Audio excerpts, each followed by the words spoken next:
Russia దురాక్రమణతో కుదేలవుతున్న Ukraine రెండేళ్లకు పైగా Putin సేనలతో పోరాడుతూనే ఉంది. దీంతో సైనిక ఆర్థిక నష్టాలను తీవ్ర స్థాయిలో చవిచూసింది. ఈ క్రమంలో కోల్పోయిన సైనిక శక్తిని భర్తీ చేసేందుకు ఓ కీలక నిర్ణయం తీసుకుంది. దీనికోసం సైనిక నిర్బంధ వయసును 27 నుంచి 25కు తగ్గించింది. దీనికి సంబంధించిన చట్టాన్ని అక్కడి పార్లమెంట్ గత ఏడాదే ఆమోదించినప్పటికీ తాజాగా అధ్యక్షుడు జెలెన్స్కీ సంతకం చేయడంతో అమల్లోకి వచ్చింది.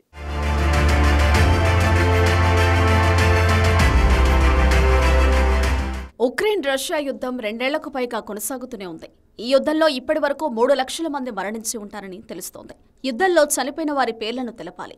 వాళ్లు వీరమరణం పొందితే దేశం కోసం పోరాడి ప్రాణత్యాగం చేశాడని గొప్పగా చెప్పాలి. కానీ ప్రస్తుతం రష్యా ఉక్రెయిన్ యుద్ధంలో చనిపోతున్న సైనికుల సంఖ్య ఎక్కువగానే ఉన్నా బయటకు చెప్పడం లేదు. ఎందుకంటే ఆ సంఖ్య చెప్తే సైన్యంలో చేరేవారు చేరకుండా పోతారు. కాబట్టి రెండు దేశాల్లో మరణించిన సైనికుల వివరాలు ఎక్కడా బయటపెట్టడం లేదు. వీరమరణం చెందిన సైనికుల చావులు తెలియని గోతుల్లో పూడ్చిపెడుతున్నారు. అయినా రష్యా సైన్యం కొత్తగా 5 లక్షల మందిని నియమించుకుంది. 3 లక్షల మందికి ట్రైనింగ్ ఇచ్చి 1,00,000 మందిని ఉక్రెయిన్తో యుద్ధ రంగంలోకి దించినట్లు తెలుస్తోంది. ఉక్రెయిన్లో కూడా ఎంతో మంది సైనికులు మరణించారు. ఆ లెక్కలు మాత్రం ఇంకా తేలడం లేదు. ప్రస్తుతం ఉక్రెయిన్ కూడా కొత్త సైన్యాన్ని రిక్రూట్ చేసుకునే పనిలో ఉంది. ఈ క్రమంలో ఉక్రెయిన్ కీలక నిర్ణయం తీసుకుంది. గురూజీ రామ్ నారాయణ్ జీ ప్రపంచ ప్రఖ్యాత జ్యోతిష్యులు ఇప్పుడు మన హైదరాబాద్ లో ఎటువంటి సమస్యలకైనా తక్షణ పరిష్కారం చేయబడును. సంప్రదించండి 96651137 9000004357. ఫ్రంట్ లైన్ వారియర్లు లేకుండా పోతున్న సమయంలో ఉక్రెయిన్ సరికొత్త సైన్యాన్ని రంగంలోకి దించేందుకు ప్రయత్నాలు చేస్తోంది. యుద్ధ రంగంలో మహిళలు, మాజీ సైనికులు, గతంలో సైనిక శిక్షణ తీసుకున్న వారు కూడా వస్తున్నారు. ఉక్రెయిన్ గతంలో ఎవరైనా సరే 2 సంవత్సరాలు సైన్యంలో శిక్షణ తీసుకోవాల్సిందే అనే కఠిన నిబంధన పెట్టింది. కాబట్టి అక్కడ ఉన్న యువతకు కాస్తో కూస్తో సైన్యం గురించి యుద్ధం ఎలా చేయాలో, ఏ విధంగా మసులుకోవాలో తెలిసే ఉంటుంది. గతంలో ఆ దేశ యువతకు ఇచ్చిన శిక్షణ ఇప్పుడు వారికి ఓ వరంలా మారి కఠిన పరిస్థితిలో పనికొస్తోంది. ఉక్రెయిన్ 5 లక్షల మంది సైనికులను సమీకరించుకోవాలని భావిస్తున్నట్లు గతేడాది డిసెంబర్లో జెలెన్స్కీ పేర్కొన్నారు.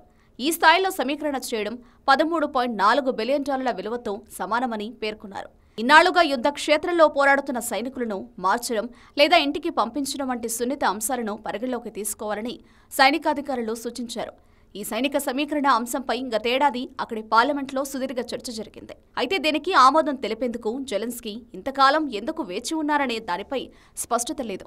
అలాగే సైనిక నిర్బంధ వయసును 27 నుంచి 25కు తగ్గించింది. దీనికి సంబంధించిన చట్టం అమల్లోకి వచ్చింది. తాజా నిర్ణయం ద్వారా కొత్తగా ఎంతమంది ఉక్రెయిన్ సైన్యంలోకి వస్తారనే విషయంపై సైనికాధికారులు ప్రభుత్వం నుంచి ఎలాంటి ప్రకటన లేదు.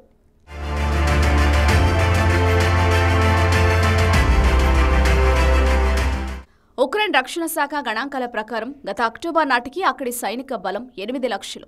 నేషనల్ గార్డ్తో పాటు ఇతర యూనిట్లు కలిపి మొత్తంగా అక్కడి భద్రతా దళాల్లో 10 లక్షల మంది సైనికులు ఉన్నట్లు అంచనా వేస్తోంది. రష్యా మాదిరిగానే ఉక్రెయిన్ సైనికుల సరాసరి వయసు 40 ఏళ్లుగా ఉన్నట్టు అక్కడి రక్షణ రంగ విశ్లేషకులు చెబుతున్నారు.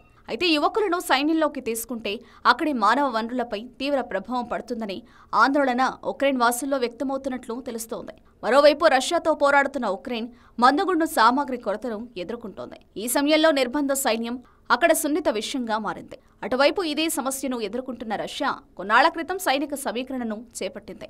దాదాపు 3 లక్షల మందిని నియమించుకునేందుకు ప్రయత్నాలు చేపట్టగా దానిపై రష్యాలో భిన్నాభిప్రాయాలు వ్యక్తమైన సంగతి తెలిసిందే.